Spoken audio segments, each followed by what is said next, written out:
REET first level और second level, RPSC first grade और second grade और विभिन्न प्रतियोगी परीक्षाओं में संस्कृत विषय को लेकर तैयारी करने वाले अभ्यर्थी संस्कृत विषय व्याकरण के अध्ययन के लिए सम्यक संस्कृत क्लासेज चैनल को सब्सक्राइब करें, वीडियो को लाइक करें और अधिक से अधिक शेयर करें। के बाद अब हम बेल आइकन पर क्लिक करें। वर्णों का उच्चारण करने के लिए जो यत्न करना पड़ता है उसको प्रयत्न कहा जाता है। अब ध्वनि यंत्र जो होते हैं वो जो यत्न करेंगे उसी को हम प्रयत्न कहेंगे।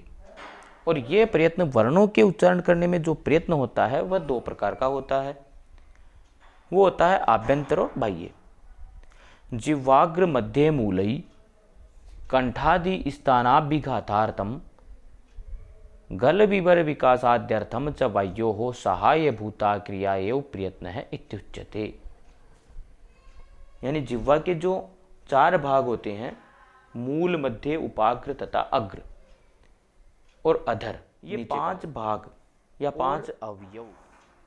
नासिका को छोड़कर वर्ण उच्चारण करने वाले पांच अन्य स्थान कंठ, तालु, मूर्धा, दंत, ओष्ठ आदि, इनका परस्पर जो संबंध होता है वर्णोच्चारण करते समय उसको आभ्यंतर प्रयत्न कहा जाता है। इसको अभी हम आगे सारणी द्वारा समझेंगे। एष प्रयत्नो द्विधा, ये प्रयत्न दो प्रकार का होता है। आभ्यंतर है बाह्यश्चेति, आभ्यंतर और बाह्य प्रयत्न। मतलब आभ्यंतर प्रयत्न जो होता है उसका अनुभव केवल उच्चारणकर्ता को ही होता है। आभ्यंतर प्रयत्न का एहसास केवल उसी को ही होता है जो उन वर्णों का उच्चारण करने वाला होता है। क्योंकि आभ्यंतर प्रयत्न में जो प्रयत्न लगता है वो अंदर वाला प्रयत्न कहलाता है, तो उसका एहसास उच्चारणकर्ता को ही होता है। अब इस प्रयत्न में किस तरह से होता है, सबसे पहले ये भी बात यहां समझने वाली है कि आभ्यंतर प्रयत्न को आश्य या मुख प्रयत्न भी कहा गया है। ओष्ठात् प्रभृति काकल पर्यंतम आश्यम इति व्यवहार है। इसका व्यवहार इस तरह का होता है, मुख में ओष्ठ से प्रारंभ करके काकल तक मुख में जो व्यवहार होता है वो आभ्यंतर प्रयत्न कहलाता है। आभ्यंतर प्रयत्नश्च पंचधा, और आभ्यंतर प्रयत्न पांच प्रकार का होता है। स्पृष्ट है, ईषत स्पृष्ट है, ईषत विव्रत है, विव्रत है और संव्रत है। इन भेदों से पांच प्रकार का होता है। यहाँ पर एक बात ये भी समझने वाली है कि नासिका को छोड़कर वर्ण उच्चारण करने वाले जो पांच अन्य स्थान है, मतलब कंठ, तालु, मूर्धा, कंठ, तालु, मूर्धा, दंताः और ओष्ठ, इनको उच्चारण स्थान। इसके अलावा होते हैं पांच कर्ण अथवा पांच अवयव। उसमें आते हैं जिह्वा के चार भाग, जिह्वा के चार भाग। जिह्वा के जो चार भाग होते हैं, मूल, मध्य, उपाग्र तथा अग्र। मूल, मध्य भाग, उपाग्र तथा अग्र भाग, और इसके अलावा नीचे वाला ओष्ठ यानी अधर। तो ये हो गए पांच। इनको कहेंगे पांच कर्ण या अवयव। तो इन दोनों का यानी उच्चारण स्थानों का और पांचों अवयवों का या पांचों कर्णों का, जिह्वा के चार भाग, मूल, मध्य, उपाग्र और अग्र, और नीचे वाला ओष्ठ अधर, इनको कहेंगे पांच कर्ण। और पांच उच्चारण स्थान मुख के अंदर वाले, कंठ, तालु, मूर्धा, दंता और ओष्ठ, इनके आपस में जो संबंध होता है, इनको जो मेहनत करनी होती है, जो कोशिश करनी है, इनको आपस में मिलकर 5 करण और 5 उच्चारण स्थानों को, उसको प्रयत्न कहा जाता है। और ये प्रयत्न आभ्यंतर प्रयत्न कहलाता है। अब हम पढ़ेंगे आभ्यंतर प्रयत्न। आभ्यंतर प्रयत्न 5 प्रकार के होते हैं। स्पृष्ट, ईषत स्पृष्ट, ईषत विवृत, विवृत और संवृत। ये इस तरह से आभ्यंतर प्रयत्नों के 5 भेद है। पहला भेद होता है स्पृष्ट। स्पृष्ट किसे कहते हैं? जब उच्चारण अवयव, मतलब ये 5 करण या 5 अवयव 5 उच्चारण स्थानों का पूर्णतया स्पर्श करता है, तब वह प्रयत्न स्पृष्ट प्रयत्न कहलाता है। पहला वाला स्पृष्ट प्रयत्न कहलाता है। दूसरा होता है ईषत। और जब ये थोड़ा सा स्पष्ट करते हैं, स्पर्श करते हैं, तो उसको ईषत स्पष्ट कहते हैं। और जब ये 5 करण या 5 उच्चारण स्थान से बहुत थोड़ी दूर रह जाते हैं, तो उसको ईषत विवृत कहते हैं। और जब उच्चारण अवयव यानी ये उच्चारण स्थान की ओर उठता तो है, लेकिन उसको बिल्कुल स्पर्श नहीं कर पाते हैं, तब उसको विवृत कहते हैं। और जिन वर्णों का उच्चारण अवयव बिल्कुल निष्क्रिय सा रहता है, उसको आभ्यंतर प्रयत्न को संवृत कहते हैं। अब ये किन किन वर्णों का होता है, उसको हम आगे पढ़ेंगे। कादियो माउसा नाम स्पर्शाः, यानी जिन वर्णों के आदि में क हो और अवसान में म हो, ऐसे वर्णों को कैसे म तक के ये 25 वर्ण हैं, इनको वर्गीय व्यंजन कहा जाता है, क्योंकि इसमें 5 वर्ग आ जाते हैं। क वर्ग, च वर्ग, ट वर्ग, त वर्ग और प वर्ग। कु, चु, टु, तु, पु। स्पृष्ट प्रयत्नम स्पर्शा नाम। स्पर्श वर्णों का आभ्यंतर प्रयत्न क्या होता है? स्पृष्ट होता है। यानी इनका उच्चारण करते समय उच्चारण अवयव जो है, 5 करण जो है, वो उच्चारण स्थानों को बहुत आराम से पूर्णतया स्पर्श करते हैं। इनकी संख्या 25 है। इनको स्पर्श व्यंजन कहा जाता है, कैसे लेकर मैं तक। जणो अंतस्ताः, यण अंतस्थ होते हैं। ईषत स्पष्टम अंतस्था नाम। प्रयत्न ईषत स्पष्ट होता है। शल ऊष्माण है। शल प्रत्याहार होता है। स श श है। तालव्य सकार, मूर्धन्य सकार और दंत्य सकार और है। इन चारों वर्णों को ऊष्म या घर्षक वर्ण भी कहा जाता है। इन वर्णों का आभ्यंतर प्रयत्न होता है ईषत विवृत। इसी तरह से विवृतम स्वराणाम। स्वराहा यानी जो अच होते हैं, जो स्वर होते हैं, उनका आभ्यंतर प्रयत्न होता है विवृत। तो इस तरह से प्रत्येक वर्ण का एक आभ्यंतर प्रयत्न होता है। और ह्रस्व अ का आभ्यंतर प्रयत्न जो होता है वो प्रयोग दशा में संवृत होता है तथा प्रक्रिया दशा में उसको विवृत ही माना गया है। तो इस तरह से हमने प्रयत्नों के बारे में पढ़ा।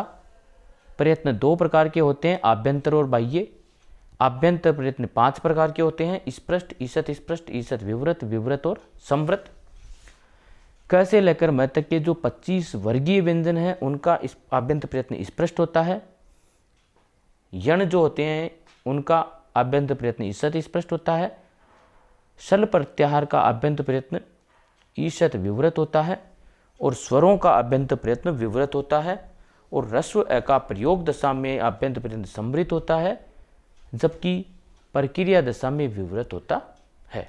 अब हम पढ़ेंगे बाह्य प्रयत्नों के। बाह्य प्रयत्नों की संख्या 11 होती है। बाह्य प्रयत्नाश्च एकादशदा। बाह्य प्रयत्न 11 होते हैं और वो होते हैं विवार, संवार, श्वास, नाद, घोष, अघोष, अल्प प्राण, महाप्राण, उदात, अनुदात और स्वरित। इस तरह से के होते हैं। सबसे पहले आता है विवार। विवार किसे कहते हैं?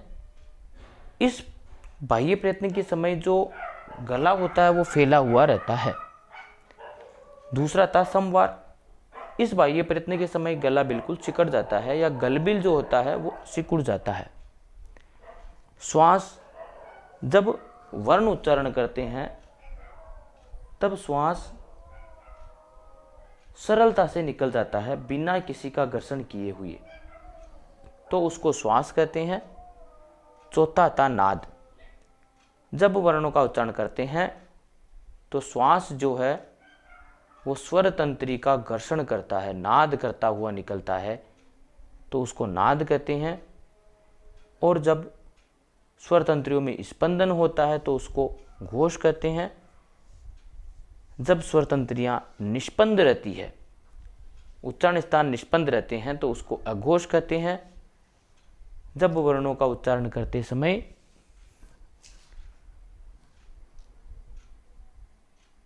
श्वास का वेग कम हो, प्राणवायु का कम उपयोग हो, उसको अल्प प्राण कहा जाता है।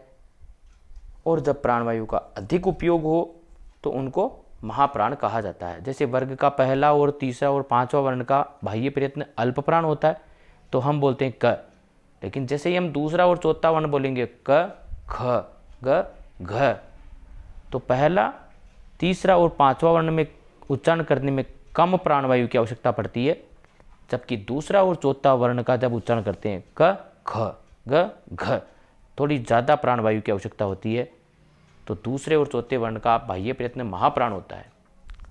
तो जिन वर्णों के उच्चारण में प्राणवायु का अधिक उपयोग हो उनको महाप्राण कहते हैं। और उदात्त अनुदात्त स्वरित के लिए ये स्वरों की संज्ञा होती है, उदात्त अनुदात्त और स्वरित। जिन स्वरों का ऊंचे से उच्चारण किया जाता है उनको उदात्त कहते हैं, जिनका उच्चारण नीचे से किया जाता है, नीचे सुर में किया जाता है, उनको अनुदात्त कहते हैं। और उदात्त और अनुदात्त से मिश्रित स्वर को स्वरित कहते हैं। अब किन व्यंजनों का या किन वर्णों का बाह्य प्रयत्न कौन सा होता है हम ये सारणी के द्वारा देखेंगे। खरो विवारा श्वासा अघोषाश्च, यानी खर प्रत्याहार जो होता है जिसमें वर्ग का पहला दूसरा वर्ण आता है और तीनों से श आते हैं। खर प्रत्याहार क, ख, च, छ, ट, ठ, त, थ और प, फ और श, इनका बाह्य प्रयत्न विवार, श्वास और अघोष होता है। यानी प्रत्येक व्यंजन का 3 बाह्य प्रयत्न हो गया यहाँ तक।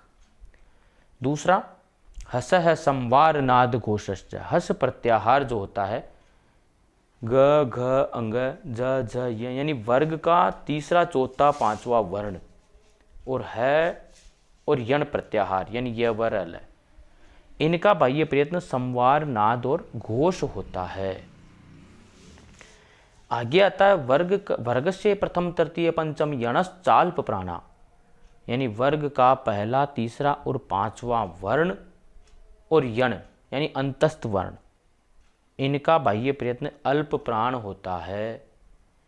और वर्ग के दूसरे, चौथे वर्ण और शल प्रत्याहार, इनका बाह्य प्रयत्न महाप्राण होता है।